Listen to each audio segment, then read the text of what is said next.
This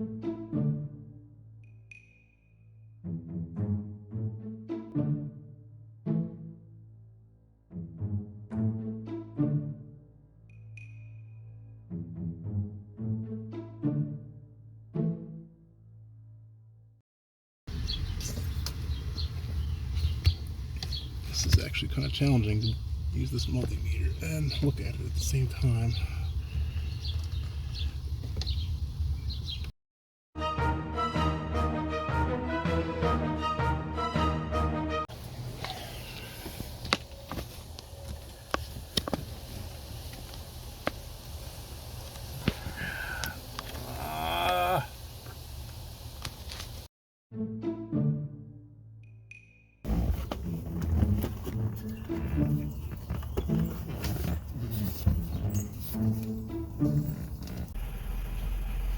If you want to start the user interface tutorial yet, to do the quickly change monitored statistics,